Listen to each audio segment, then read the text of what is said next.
فرماتا ہے الا خبردار ہو جاؤ ان اولیاء اللہ۔ اچھا یہیں پہ میں کہہ دینا چاہتا ہوں کہ خبردار وہاں کیا جاتا ہے جہاں آگے خطرہ۔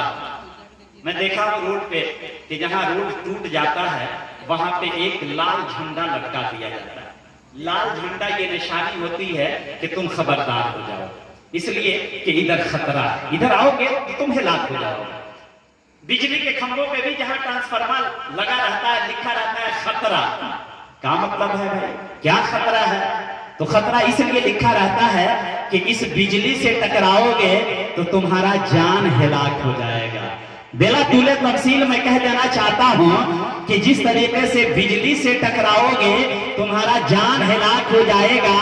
اللہ نے اپنے نیک بندوں کا تذکرہ کیا اور خبردار اس لیے کر دیا کہ اگر میرے نیک بندوں سے تم ٹکراؤ گے تو تمہارا ایمان ہلاک ہو جائے گا، تیرا ایمان برباد ہو جائے گا، اس لیے میرے نیک بندوں سے ٹکرانے کی کوشش مت کرنا، خبردار ہو جاؤ۔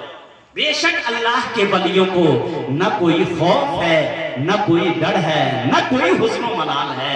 حضرات محترم میں کہوں گا انہی اللہ کے ولیوں میں تمام ولیوں کے ولی حضور سیدنا غوث پاک رضی اللہ تعالیٰ عنہ کی ذات گرامی۔ اور جانتے ہیں اللہ تعالیٰ کے پاس پہنچنے کے لیے وسیلے کی ضرورت ہے، اور وسیلہ یہ بہت بڑی چیز ہے۔ آپ دیکھیں کہ یہ قرآن جو ہے اللہ نے نازل فرمایا، کس پہ نازل فرمایا؟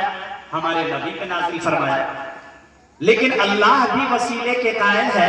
اللہ چاہتا تو ڈائریکٹ ہی قرآن کو نبی پہ نازل فرما دیتا ہے، لیکن اللہ نے اس قرآن کو ڈائریکٹ نبی پہ نازل نہیں فرمایا، بلکہ اس قرآن کو حضرت جبریل امین کو دیا اور حضرت جبریل امین سرکار کے پاس لے کر گیا۔ تو یہاں سے یہ بھی معلوم ہوا کہ اللہ بھی وسیلے کے قائل ہے، اور وسیلے سے ہم اللہ تک پہنچ سکتے ہیں۔ حضور سیدنا غوث پاک رضی اللہ تعالیٰ عنہ ہیں، آپ دریا میں مسلح کو ڈال دیتے تھے اور دریا پار کرنے لگتے تھے۔ چونکہ دریائے دجلہ قریب میں تھا، جب بھی دریا پار کرنا ہوتا تھا دریا پہ اپنے مسلح کو ڈال دیتے تھے، دریا پار کر جاتے تھے۔ ایک دن کا واقعہ ایسا ہوتا ہے کہ دریا پہ اپنے مسلح کو ڈالے ہوئے ہیں، دریائے دجلہ پار کر رہے ہیں، اتنے میں کنارے ایک آدمی آتا ہے۔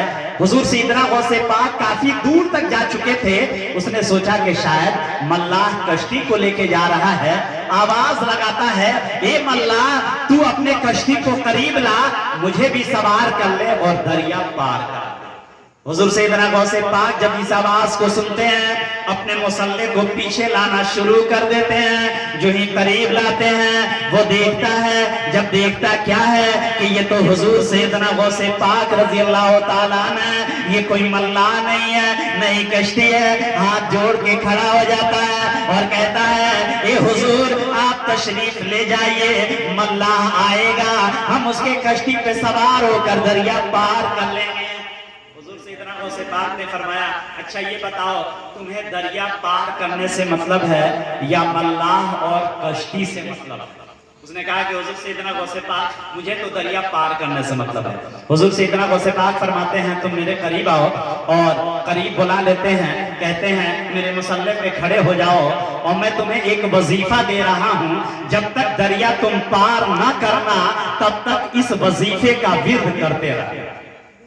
حضور سیدنا غوث پاک نے فرمایا کہ میرے مسلح پہ کھڑے ہو جاؤ اور یا غوث یا غوث یا غوث یا غوث یا غوث پڑھتے رہو۔ مسلح پہ کھڑا ہو جاتا ہے، یا غوث پڑھنے لگتا ہے، پڑھتے پڑھتے جب بیچ دریا میں پہنچتا ہے اتنے میں شیطان آ جاتا ہے۔ شیطان کو آپ لوگ جانتے ہیں نا، کبھی بھی اچھا کام کرائے نہیں دیتا ہے، غلط ہی کام کر دیتا ہے۔ نماز پڑھنے کے لیے جائیے گا تو بہکانا شروع کر دیتا ہے، کہاں نماز پڑھنے جائے گا، چلو ادھر۔ صبح اگر اذان ہو جائے آپ سوئے رہتے ہیں تو آپ کا پیر دبانا شروع کر دیتا ہے کہ اٹھنا مت، خوب آرام سے سو، میں پیر دبا رہا ہوں۔